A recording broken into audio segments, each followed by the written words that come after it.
Hi guys, मैं उमर आसिफ आपके इस यूट्यूब चैनल में आप सभी लोगों का बहुत बहुत स्वागत है। दोस्तों, आज मैं बहुत ही अच्छी वीडियो लेके आया हूँ। इसमें मैं हाइट और डिस्टेंस जो होता है, ऊंचाई दूरी होती है, सीबीएसई बोर्ड और यूपी बोर्ड दोनों में होता है। बहुत क्वेश्चन पूछे हैं और कंपटीशन में पूछे जाते हैं। उसकी दो ऐसी ट्रिकें बताऊंगा कि आप पूरी सवाल जो है 1 सेकंड के अंदर हल कर देंगे। तो हमारी वीडियो शुरू से अंत तक देखिए, तभी कॉन्सेप्ट क्लियर होगा। हम पूरा कॉन्सेप्ट क्लियर करेंगे, बिकॉज कॉन्सेप्ट इज पावर। तो आइए एक लाइक मार दीजिए और वीडियो को देखते रहिए, समझिए इसमें क्या क्या है सर। तो दोस्तों, जो होता है हमारे हाइट एंड डिस्टेंस में जो राइट एंगल होता है उसी का ही स्टडी करना होता है, ठीक है। तो दोस्तों, ये हमारा जैसे राइट एंगल ट्रायंगल हो गया, एक राइट एंगल ट्रायंगल ये हो गया। देखिए दोस्तों, इसका नाम दे दीजिए ए बी सी। तो दोस्तों, यहाँ जो कोण होता है ये आपका कितना हुआ, 30 डिग्री वाले हो गया, ये हो गया हमारा 90 डिग्री हो गया और ये हो गया 60 डिग्री। तो तीनों कोणों का जोड़ जो होता है 180 अंश होता है, याद कर लेना। ये होता है angle A plus angle B plus angle C equal to 180 degree. Clear हुआ ना। तीनों कोणों का जोड़ कितना होता है, 180 अंश होता है। अब ध्यान देना कि जो कोण लेते हैं उसके सामने की भुजा भी ली जाती है। अगर एंगल ए ले रहे हो आप, ए ले रहे हैं तो ये के सामने क्या है, बी सी पड़ा है, तो इसका नाम छोटा ए में देंगे, ठीक। अगर बी ले रहे हो तो इसके सामने क्या है, ए सी है, तो इसको हम छोटा सी लिखेंगे। डिस्टेंस जो होता है हमेशा स्मॉल में लिखा जाता है। अगर सी ले रहे हो तो इसके सामने हमारा बी सी पड़ा है, तो इसको हम सी सी लिखेंगे छोटे में, ठीक है। तो इसको लिख लो, एंगल ए ले रहे हैं, ए इक्वल टू हो जाएगा कितना, बी सी लेंगे और इसका मान होगा ए। अब एंगल अगर बी ले रहे हैं तो इसके सामने है ए सी और ये हो जाएगा हमारा कितना, स्मॉल सी, ठीक। और एंगल अगर हम सी ले रहे हैं तो ये हो जाएगा हमारा ए बी और ये हो जाएगा कितना, स्मॉल सी, ठीक। उस सॉरी एंगल बी ले रहे हैं तो ये हमारा बी होगा, ओके सॉरी ये बी हो जाएगा, ठीक। तो ये तो क्लियर हो गया, आइयो। अब आइए आगे देखते हैं। तो दोस्तों, नेक्स्ट पॉइंट है, जो हम भुजा लेते हैं, कोण लेते हैं, उसके सामने जो भुजा पड़ती है वो क्या होती है, परपेंडिकुलर होती है। अगर ये हम ए ले रहे हैं, लाओ इधर समझ लो, जैसे ये है, अगर हम ए बी सी, ये यहाँ थीटा बढ़ रहा है, अगर इसके सामने ये जो पड़ा है तो इसको क्या कहेंगे हम, परपेंडिकुलर कहेंगे। परपेंडिकुलर मतलब हो गया ये लंब। और ये जो बी होता है 90 अंश वाला, 90 अंश के सामने जो होता है उसको हम हाइपोटेनस कहते हैं। हाइपोटेन्यूज हो गया, इसको कहते हैं कर्ण। और जो ये होता है आपका, अब देखिए दूसरा फिगर,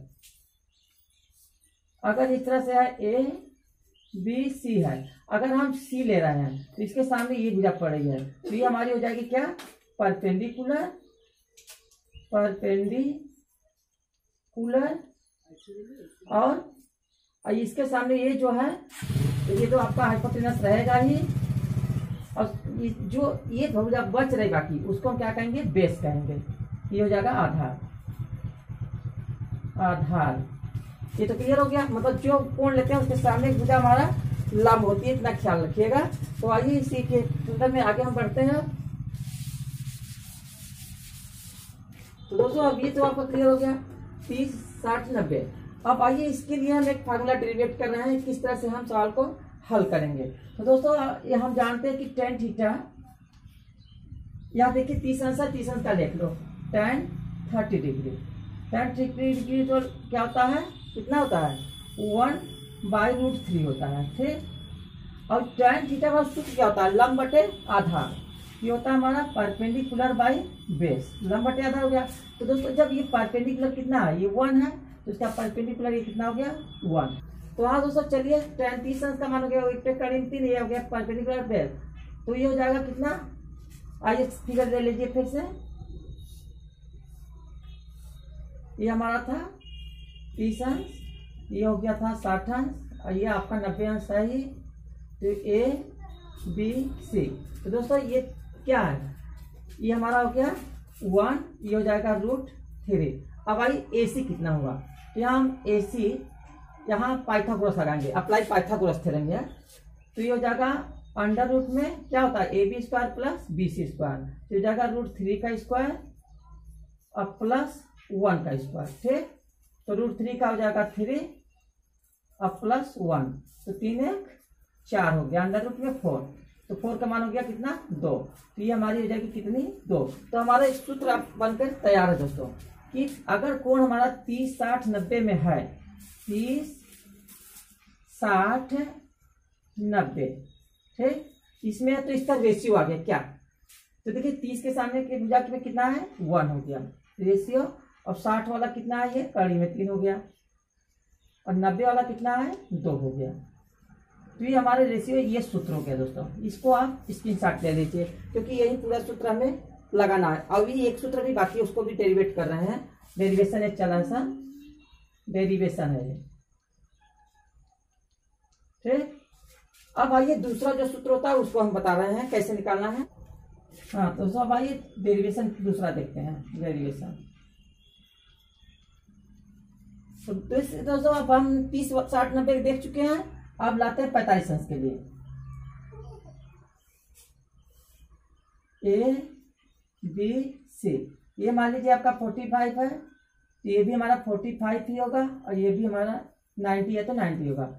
अब जानते हो दोस्तों tan लगा लो, tan 45 अंश का मान कितना होता है 1 होता है। 1 को हम लिख सकते हैं 1/1, कोई हर्ष तो है नहीं इसमें, तो हो जाएगा आपका परपेंडिकुलर बाई बेस। ठीक, परपेंडिकुलर बाई बेस, तो परपेंडिकुलर कितना होगा, ये भी 1 हो गया, बेस भी 1 हो गया, तो apply Pythagoras, apply Pythagoras theorem, Pythagoras theorem लगा लीजिए। तो AC निकालो कितना हो जाएगा, AC इक्वल टू हो जाएगा हमारा अंडर रूट में 1 का स्क्वायर प्लस 1 का स्क्वायर। ठीक, तो 1 1 ये हो गया अंडर रूट में 2, तो ये भुजा हमारी आ गई अंडर रूट में 2। ठीक है, अब अंडर रूट में 2 ये हमारा निकल चुका है। अब हमारा फार्मूला रेडी है, तो फार्मूला हमारा बनेगा अगर 45 और 90 पर है कोई, तो इसका कितना आ जाएगा 1 1 और ये हो जाएगा √2।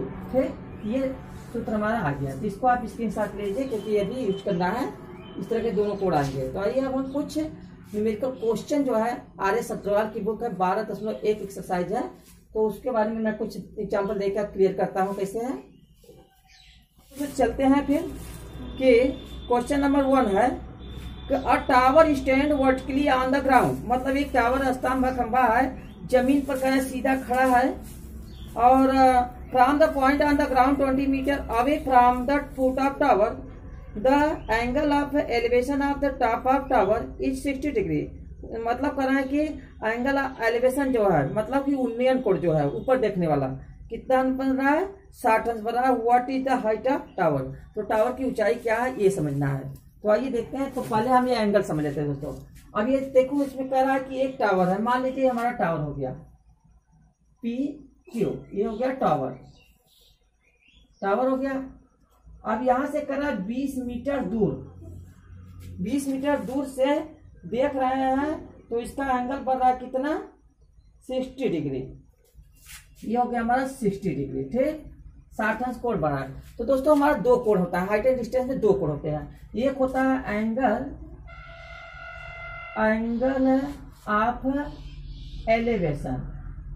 एलिवेशन, इसको समझ लो क्या होता है। लेकिन जब कोई व्यक्ति नीचे से ऊपर देखता है, मूड़ी ऊपर उठाता है देखने के लिए, गर्दन ऊपर उठाता है, तो जो कोण बनता है धरती के मतलब जमीन के साथ, यहाँ देखो ये हमारा है, तो यहाँ पर है, इसको हम अगर देखना चाहते हैं तो इसे यहाँ से हम इसको देखेंगे, तो ये एंगल जो है बनेगा ना यहाँ पर थीटा, तो ये हमारा क्या हॉरिजॉन्टल हो गया, हॉरिजॉन्टल के साथ जो कोण बनता है उसको क्या कहते हैं एंगल ऑफ एलिवेशन, ये एलिवेशन हो गया, एलिवेशन। और इसको हिंदी में कहते हैं उन्नयन कोण, उन्नयन कोण।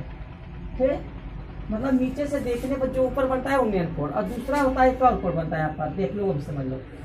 ये हो गया, मान लीजिए यहाँ पर कोई वस्तु यहाँ पर रखी है, अब आप आदमी यहाँ पर बैठा है ऑब्जर्वर है।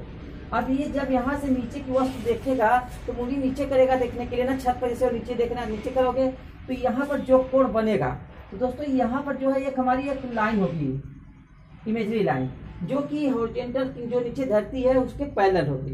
तो इसके साथ जो यहाँ पर ये कोण बनता है, इसके साथ इसको हम क्या कहते हैं, angle of depression, angle of depression, depression मतलब इसको कहते हैं अवनमन कोण, अवनमन कोण।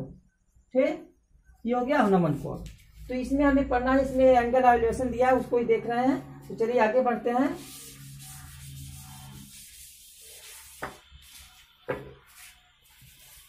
तो हाँ दोस्तों, अब कर रहा है तब ये जब 60 अंश हो गया, ये हमारा 90 है ही ऑलरेडी, और ये हो जाएगा 30 अंश। ठीक, तो अब 30-60 वाला सूत्र लिख दीजिए, अभी जो डेरिवेट किए थे हम लोग।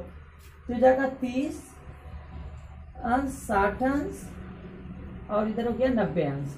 ठीक, अब 30 वाला कितना था रेशियो 1 था, और इसका था √3 और इसका था कितना 2।